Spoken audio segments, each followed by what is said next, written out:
precisava se preocupar tanto.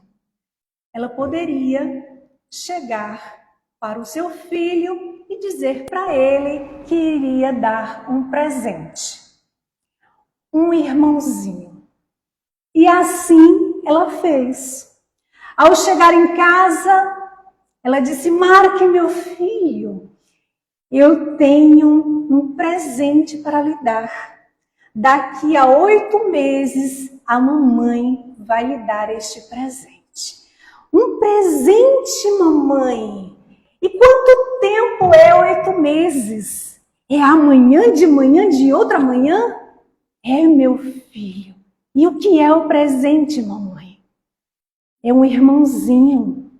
Ah, mamãe, eu não quero um irmãozinho, não. Mas, meu filho, eu estava pensando em, de repente, comprar uma bola para você e outra para o seu irmão, e aí vocês brincarem juntos. Mamãe, a bola eu quero, mas o irmãozinho eu não quero de jeito nenhum. E ela não insistiu.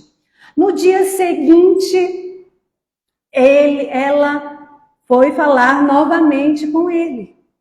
E ele insistiu dizendo que não queria saber de irmãozinho coisa nenhuma. Ela deixou o tempo passar. Quando ela completou 4 meses de gestação, ela foi fazer o exame de ultrassom. E aí, surpresa, ela estava grávida de uma menina. Então ela ficou muito ansiosa para chegar em casa e contar essa novidade para o seu filho. E ao chegar em casa, ela disse: Mark, meu filho, mamãe tem uma coisa para lhe contar. O presente que a mamãe vai lhe dar é uma irmãzinha. E aí a coisa mudou, porque ele disse: uma irmãzinha? Que onde ela está, mamãe? Está aqui dentro da minha barriga. Mamãe, a sua barriga é uma caixa de presente? É sim, meu filho. E aí depois ele falou: mamãe, eu posso cantar uma música para minha irmãzinha? Pode sim, meu filho. Mas vocês aqui não se preocupem, porque eu não vou cantar. A letra diz o seguinte: você é o meu sol. Eu sou um botão de rosa. Venha depressa me aquecer para eu desabrochar. E ele cantou até o 8º mês de gestação de sua mãe, quando ela precisou fazer uma cirurgia, uma cesariana de emergência.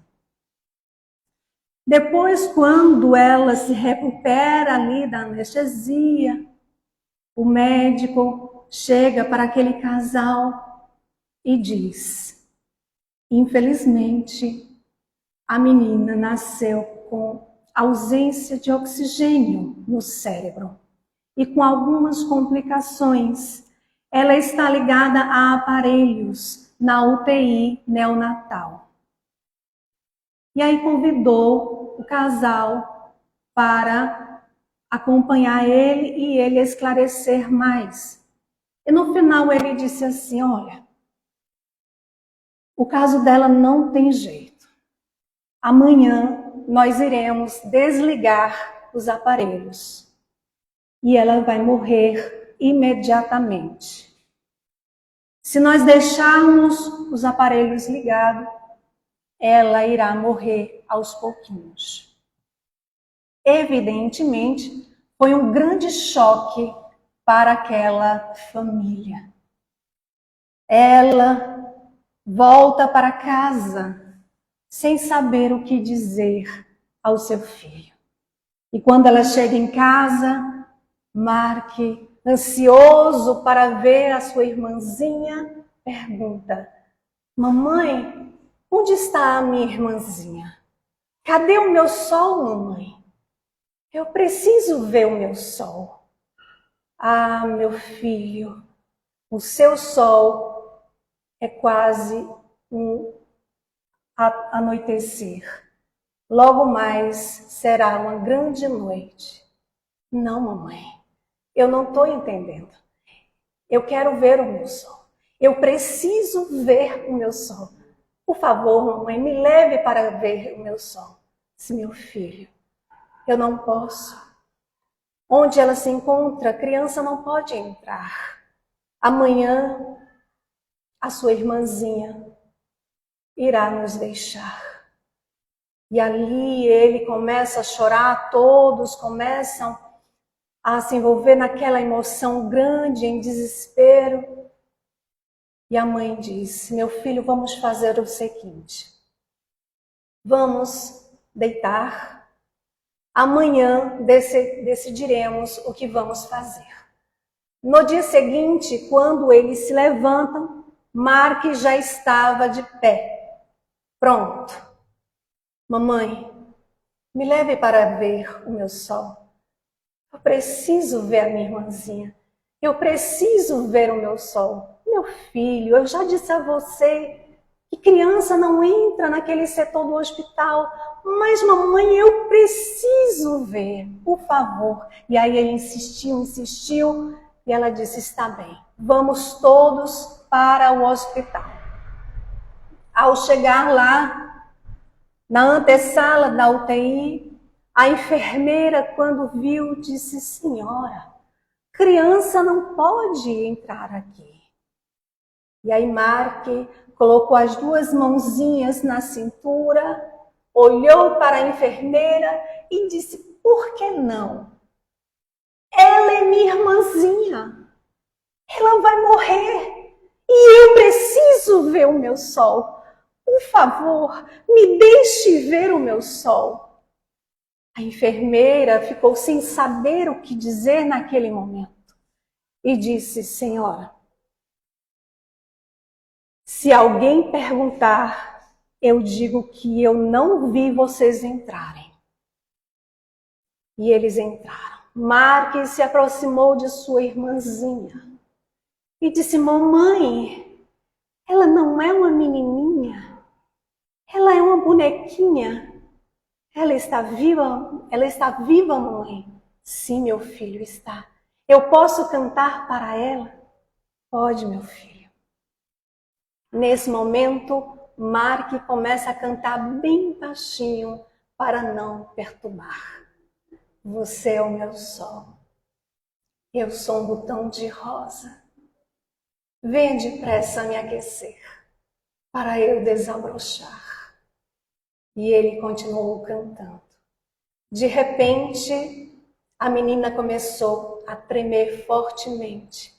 E a enfermeira disse, meu Deus, ela está entrando em convulsão. Mas a mãe sabia que não era uma convulsão. E disse, meu filho, cante para sua irmã, cante mais forte, cante com todo o seu coração, meu filho. E ele cantou. Você é o meu sol, eu sou um botão de rosa, venha depressa me aquecer para eu desabrochar. E a menina, ela vai melhorando. A enfermeira disse, senhora, veja aqui nos aparelhos, as ondas cerebrais, elas estão normalizando, os batimentos cardíacos. O médico que já tinha sido avisado, chega, Mark ali cantando, e ele disse, mas o que está acontecendo? Quando ele olha, meu Deus, a menina está dormindo. Como é isso? Só pode ser um milagre. E Mark cantou com todo o seu coração, com todo o seu amor, por 20, 30, 40, 50 minutos, 1 hora, com lágrimas rolando em seu rostinho, de olhinho fechado, com todo o seu amor. E deste dia em diante, ele teve permissão para visitar a sua irmãzinha todos os dias e cantar para ela. Após 50 dias, a menina recebeu alta. E aquela mãe termina de contar a história para Divaldo, dizendo: Mark trouxe a minha filha da morte para a vida. Ela estava acostumada com a vozinha dele e veio aquecer o seu coração. Nesse momento, Divaldo, muito comovido, pergunta ao jovem: Mark, você ainda lembra da música? Claro que sim, senhor. Você poderia cantar para eu ouvir? E ele, olhando para sua irmã com muito carinho, ele começa a cantar. A melodia era a mesma, mas a letra agora estava diferente. Ele cantou: Você é o meu sol. Eu sou uma rosa desabrochada. Tome conta de mim, para eu não despetalar. Divaldo conta que a voz daquele jovem transformou o ambiente em um verdadeiro templo. E mais uma vez, ele pôde constatar que o amor é a única razão para preservarmos a alegria de viver. Essa história, ela está contada evidentemente com muito mais detalhes por Divaldo Franco no livro Vivências do Amor em Família. É uma obra que ela foi organizada por um palestrante espírita muito querido, amigo nosso, que já veio algumas vezes aqui em Caruaru, Luiz Fernando Lopes, onde ele organiza de uma forma extraordinária as histórias contadas por Divaldo Franco. No livro Amor, Imbatível Amor, ali no capítulo 62, na mensagem intitulada Amor que Liberta, Joana, ela inicia dizendo que o amor não tem passado, que o amor não se inquieta com o futuro, e sempre hoje e agora o amor inspira e eleva, dando colorido às paisagens mais cinzentas. Também nos lembra Joana, nessa mesma mensagem, que o amor é luz permanente em nosso cérebro e paz contínua em nosso coração. Ao cultivarmos o amor no nosso dia a dia, nas pequenas ações, nós vamos nos envolvendo, nos emantando com essa luz permanente que nos traz paz. E é sobre esse amor que nos liberta de nossas sombras interiores que nós vamos refletir na noite de hoje. Em O Livro dos Espíritos, na terceira parte das leis morais, no item Amor e Caridade ao Próximo, o Espírito de São Vicente de Paulo, ele nos lembra aquele convite que Jesus faz aos nossos corações. Amai-vos uns aos outros. E ele afirma: eis aí toda a lei divina, mediante a qual governa Deus os mundos. Deus, o nosso Pai, que nos criou, que nos ama infinitamente, que quer a nossa felicidade, ele nos oferece o espírito mais puro, mais perfeito que esteve entre nós, para nos servir de guia e modelo.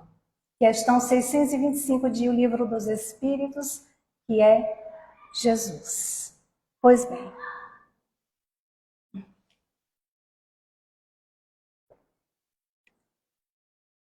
Outro dia, nós estávamos assistindo a uma palestra de Haroldo Dutra Dias, em que ele fazia uma indagação justamente acerca dessa questão 625 de O Livro dos Espíritos. Então ele perguntou: qual é o nosso modelo de conduta? Qual é, meus irmãos, o nosso modelo de conduta? Qual é? Jesus. Pois é. Ele nos lembra que para muitas pessoas, Jesus não é o modelo de conduta. Infelizmente, Jesus não é o modelo de conduta para todos os espíritas. Porque mesmo sendo espíritas, muitos estão elegendo outros modelos. Porque mesmo sendo espíritas, muitos estão escolhendo outros seres humanos para seguir. Porque mesmo sendo espíritas, muitos estão escolhendo outros exemplos para mirar. Hoje, quem grita mais alto, quem bate mais forte, quem agride, geralmente é o mais aplaudido. A violência ocupou um lugar de destaque. E a gente vê todo dia isso acontecendo de diversas formas nas redes sociais. Se um coloca alguma coisa na rede social que o outro não gosta, já começa ali a criticar, a compartilhar. Veja o que o outro colocou. Não respeita. A violência ocupou um lugar de destaque na televisão, nos jornais. A violência ocupou um lugar de destaque nos canais fechados, de assinaturas. A gente liga para procurar um filme, o destaque é filme de violência. Então, Haroldo nos convida a refletir com as suas palavras que deliberadamente nós estamos abandonando o modelo que Deus, o nosso Pai, nos oferece. Deliberadamente, muitos de nós estamos nos afastando do Mestre Jesus, que faz um convite aos corações cansados, aflitos, que nos diz: vinde a mim, todos vós que estáis cansados e sobrecarregados, e eu vos aliviarei. Tomai sobre vós o meu jugo e aprendei de mim, que sou manso e humilde de coração. Meus irmãos, ao elegermos outros modelos, nós nos afastamos desse amor que nos liberta do ódio, do desejo de vingança, da intriga. Ao escolhermos outros seres humanos para seguir, nós nos afastamos desse amor que nos liberta do orgulho, da inveja, do ressentimento, dos falsos cristos. No amor de Jesus não há espaço para intriga. No amor de Jesus não há espaço para disse-me-disse, para fofoca. Não há espaço para mentira. Porque no amor de Jesus nós encontramos a verdade. Busquemos nós a verdade e a verdade nos libertará de nossas sombras que ainda carregamos. No amor de Jesus, nos seus ensinos, no seu evangelho, nos seus exemplos, nós encontramos a chave que abre a porta de nosso coração. de nossa mente, para que façamos aquela faxina, aquela limpeza de retirar, de limpar de dentro de nós esses sentimentos adoecidos e transformá-los em sentimentos saudáveis. Em o Evangelho, segundo o Espiritismo, no capítulo 8, item 9, Instruções dos Espíritos. Um espírito protetor nos lembra que se temos amor, possuímos tudo que há de desejável na terra. Se temos amor, possuímos preciosíssima pérola, que nem os acontecimentos, nem as maldades dos que nos odeiam, nos persigam, poderão nos arrebatar. Se cultivamos no nosso dia a dia o amor em nossas ações, se nos esforçamos para colocar mais amor no nosso dia a dia, nada que esteja fora de nós vai nos perturbar. Aquele que diz que não gosta da gente, aquele que fez algo de mal ou que pensa em fazer, não vai nos desequilibrar. Então, reflitamos sobre a importância de cultivarmos mais amor em nossas ações, para que possamos, assim, nos mantermos em equilíbrio. No livro Amor como Solução, logo ali na introdução, o espírito de Joana de Ângeles, ela vai nos lembrar que o amor é o único recurso de que o ser humano pode dispor, como resultado da transformação pessoal de cada um para melhor, que trabalhando as imperfeições, as más inclinações, se converterá em exemplos a serem seguidos. Ou seja, quando eu estou consciente que o amor é a única solução para resolver as minhas encrencas, quando eu estou verdadeiramente consciente, eu me coloco no trabalho de renovação interior. Eu me coloco no trabalho firme de hoje ser melhor do que ontem e amanhã melhor do que hoje. Então, cada dia, nas pequenas ações, eu começo a dizer, hoje eu vou trabalhar aquele sentimento que eu tenho mais dificuldade. Hoje eu vou ser mais um pouquinho paciente com aquela pessoa que eu digo que me tira a paciência. Mas que na realidade ninguém tira a paciência do outro. Sabe por quê? Porque não se tira a paciência daquele que não a tem. A paciência é uma virtude, né, que deve ser conquistada, né, paulatinamente no nosso dia a dia. Não se dá de um dia para o outro, mas é preciso que nos coloquemos nesse trabalho, né, renovador.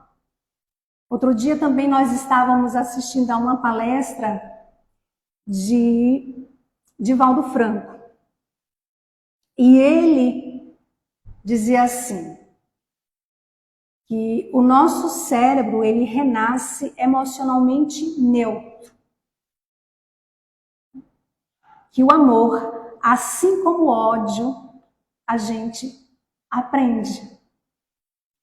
E aí ele começa a citar um exemplo da família dele. Ele, né, o 13º filho, família grande, e tinha um irmão na família tinha muita dificuldade de amar.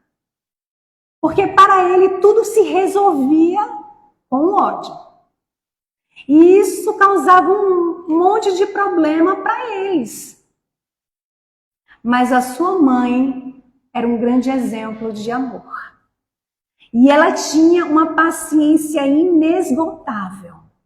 E graças à paciência que ela tinha, esse irmão, aos poucos, ele aprendeu a querer bem. Depois, mais adiante, ele aprendeu a respeitar o outro. E por fim ele começou a dizer: pois é, esse negócio de gostar é melhor do que não gostar. Quando ele tinha por volta dos seus 31 anos, conversando com o Divaldo, que tinha 10 anos de idade, ele disse: Di, você bem que podia ser meu filho. Ué, por quê? Perguntou Divaldo. Ah, Di, porque você é muito paciente. Você tem muita paciência, parece a mãe. Então eu sou capaz até de lhe amar, sabe? Ele disse: pois é, Genésio, eu sempre lhe amei, meu irmão. Você que fica com essa cara feia, não sei porquê. Você acha, você que sabe, mas a gente faz uma força danada para ficar com cara feia. Aqui em casa, ninguém tem essa dificuldade, todo mundo é igual. Como é que a gente vai ficar com cara feia um com o outro? Isso é mesmo, né, Di? Realmente, quando eu fico de mal com... Aí ele falou o nome de outro irmão que agora eu esqueci. Eu fico muito mal. Ele nem dá importância. Eu é que sofro. E Divaldo disse: isso é burrice. Porque amar é sabedoria. Amar é muito melhor. E aí passou o tempo. Quando esse irmão tinha uns 40 anos, conversando de novo com Divaldo, ele disse assim: pois é, seu danado, com esse negócio de espiritismo, não é que eu aprendi a amar? Agora eu fico falando de amor para cima e para baixo, sem ter nenhuma vergonha. Vejam bem, alguém impôs a ele que ele aprendesse a amar? Deus, o nosso Pai, nos impõe, dizendo: olha, você tem que amar. O que ele faz? Nos oferece o guia e modelo para nós imitá-lo, para seguir o exemplo de Jesus. É assim que Deus nos mostra o caminho para transformar aquilo que está dentro de nós. Esse irmão de Divaldo tinha muita dificuldade de aprender a amar, mas graças à paciência de sua mãe, os exemplos que ele tinha dentro de casa, que ele foi transformando, que foi tocando o seu coração. Chegou a um ponto de exaustão. Ele viu que ali só tinha exemplo de amor. Vamos então aprender a amar. É assim. Emmanuel dizia ao Chico, que inclusive está no livro Correio Fraterno: a palavra pode até convencer, mas o exemplo arrasta. O exemplo arrasta. Então nós estamos neste mundo de provas e expiações, não é para a gente dizer assim: ah, eu estou aqui para sofrer, é assim mesmo, Deus quis assim. Deus quis assim coisa nenhuma. Deus quer a nossa felicidade. Deus quer que a gente se coloque na posição de sairmos para o trabalho renovador. Ele quer que nos elevemos a cada encarnação, mas ele respeita o livre-arbítrio de cada um. Então, amar a gente aprende. Chico dizia assim: se eu tivesse influência, se eu pudesse colaborar para o benefício, para realizar alguma coisa em benefício da comunidade, se eu tivesse a menor autoridade para fazer isto, eu apenas repetiria para mim mesmo e para todos os nossos irmãos em humanidade, de todas as terras, de todas as línguas, aquelas palavras do nosso Senhor Jesus Cristo. Amai-vos uns aos outros, como eu vos amei, porque Ele nos amou e nos ama com esquecimento de si mesmo, porque Ele nos amou sem nada pedir para si. Então, amar alguém ou alguma causa sem nada pedir para si, sem esperar reconhecimento, sem esperar pagamento, nem mesmo a compreensão dos outros, é trabalhar por um mundo melhor. É trabalhar pelo incentivo do progresso em bases morais. No livro Jesus e o Evangelho à luz da psicologia profunda, há um capítulo que tem o título Libertação pelo Amor, em que Joana, ela inicia nos lembrando que toda a essência da vida encontra-se estabelecida no amor. E nos lembra que Jesus, homem, quando esteve entre nós, ele se fez o exemplo mais vívido do amor, exercendo autoridade e carinho em perfeita harmonia. Mesmo nas situações mais chocantes, Jesus não perdia o equilíbrio e a afetividade. Joana está convidando os nossos corações a refletir assim. Olha, meus irmãos, sabe aquela situação difícil, aquela situação complicada que você coloca a mão na cabeça e diz: e agora?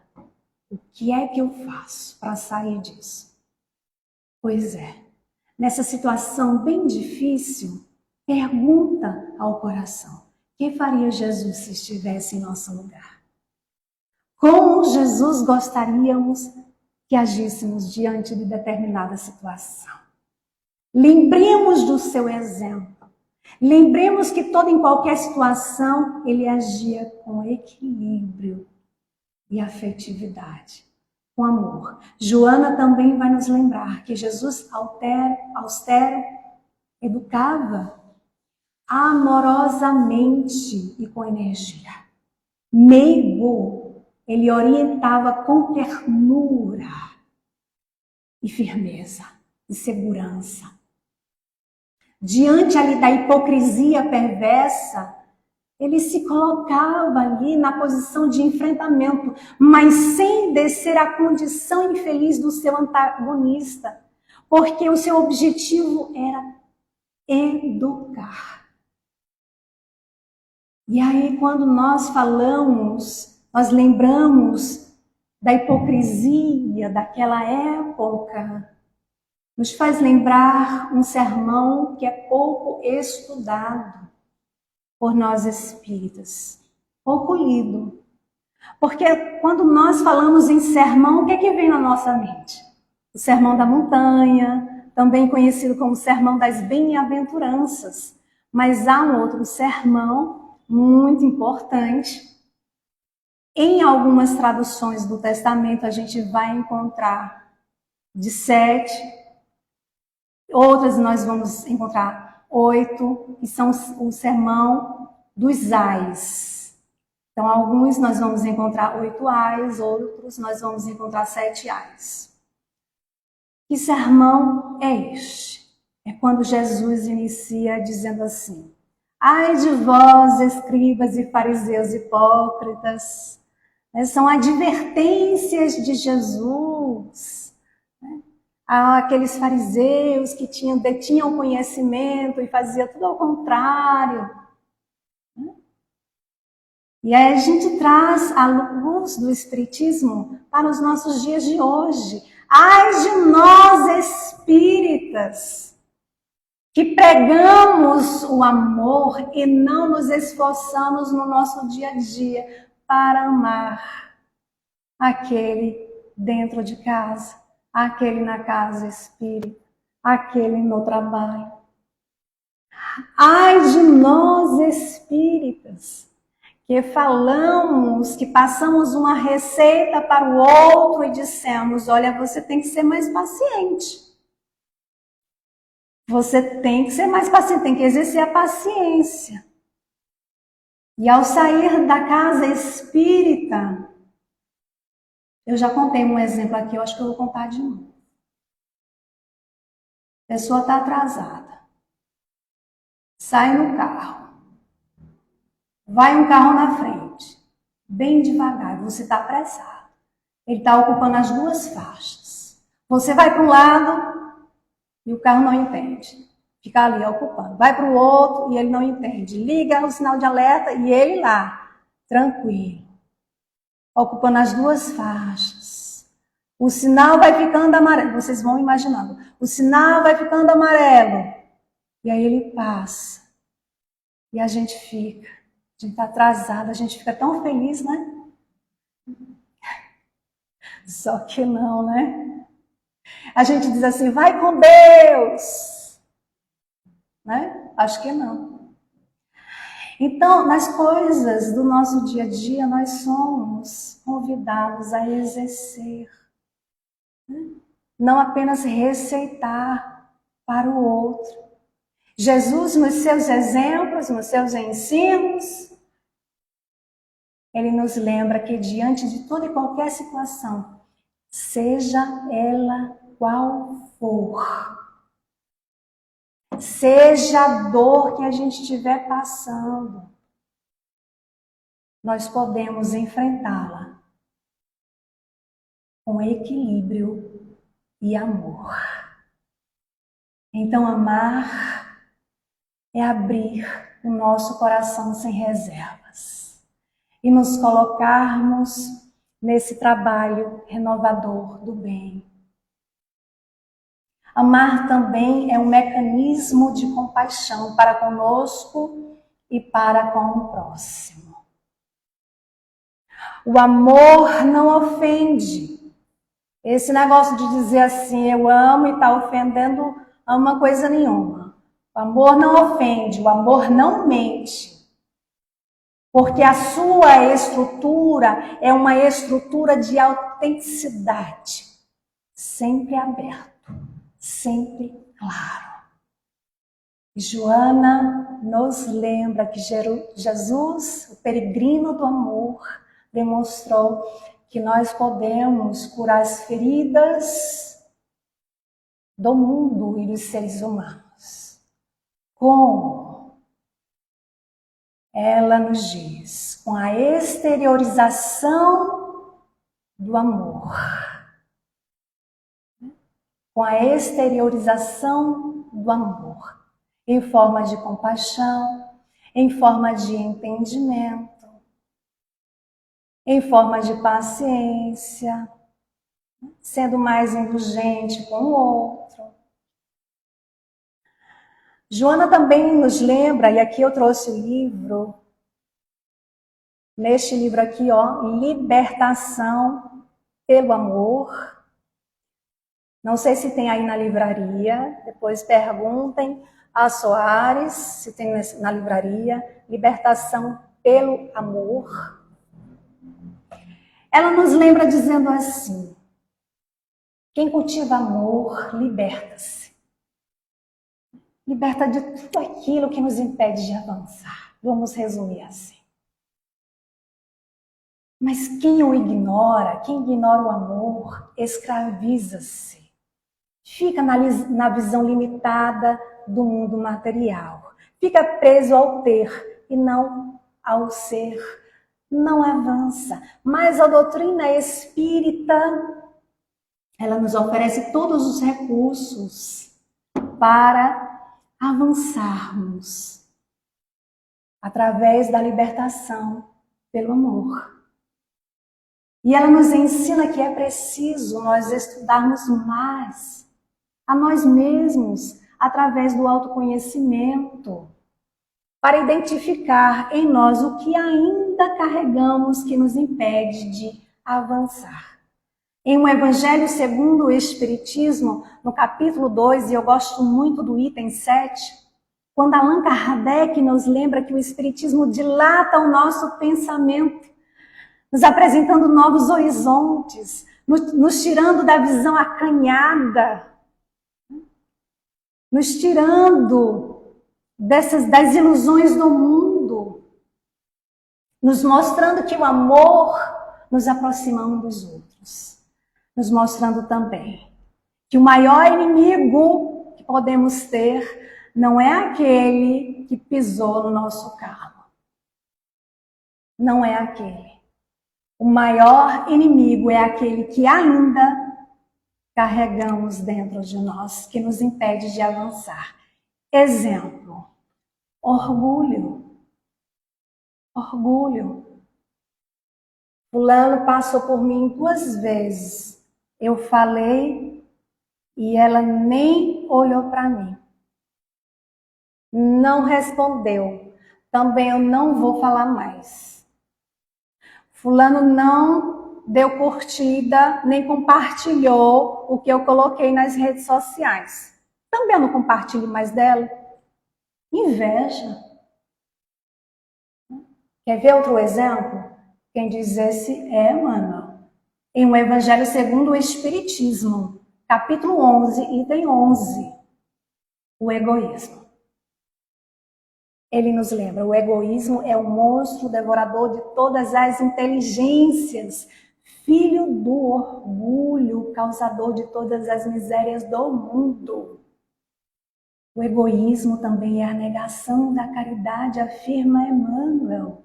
E sabe o que ele ainda nos lembra? Está lá no Evangelho.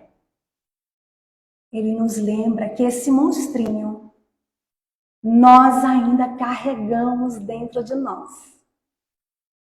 Mesmo quem diga assim, eu não sou egoísta, não. Nas pequenas atitudes, ele nos diz reconhecer que carregamos em nós ainda esses monstrinhos, esse monstro do egoísmo, e nos arrependermos sinceramente, nós estamos aí nos colocando no primeiro passo para essa mudança interior. Então, o Espiritismo nos mostra que é preciso nós nos dedicarmos à caridade, a começar em nós. Não a caridade material ela é muito importante, devemos continuar ajudando os nossos irmãos em necessidade. Mas a caridade moral, porque é essa que nos transforma. Sermos benevolentes para com todos, indulgentes para com as imperfeições alheias, perdão das ofensas. Questão 886 de O Livro dos Espíritos. Aceitar as pessoas exatamente como elas são. Fazer vibrar o Evangelho em nosso coração através de novas ações. Vamos a um exemplo para terminar a nossa fala de hoje. Chico Xavier tinha um amigo chamado Loreto Flores. E ele, espírita, em uma época que o espiritismo era abominado. Loreto Flores sai de casa todo arrumado, pronto para ir para a campanha do quilo. E aí, ao chegar numa casa, bate, uma senhora atende, e quando vê que ele era espírita, ela cospe no rosto dele. Ele coloca o saco da campanha do quilo no chão, bem calmamente, retira o lenço do bolso, enxuga com muita humildade ali a saliva dela, que estava impregnada no rosto dele, e diz, minha irmã, isso aqui é para mim e para os pobres. A senhora tem algo? Isso aqui é para mim e para os pobres. A senhora tem algo? Ela ficou tão envergonhada que ela foi lá dentro pegar alguma coisa para a campanha do quilo. Percebam, em nenhum momento ele criticou a atitude dela. Naquele momento, ele era o evangelho puro, vibrando dentro dele. E é esse o convite que Jesus faz aos nossos corações. Fazer vibrar o evangelho em nossas ações. Nos lembrando que a caridade é amor em ação. E amar é fazer vibrar o evangelho no nosso dia a dia. Que a doce paz de Jesus envolva a todos. Gratidão imensa, muita paz.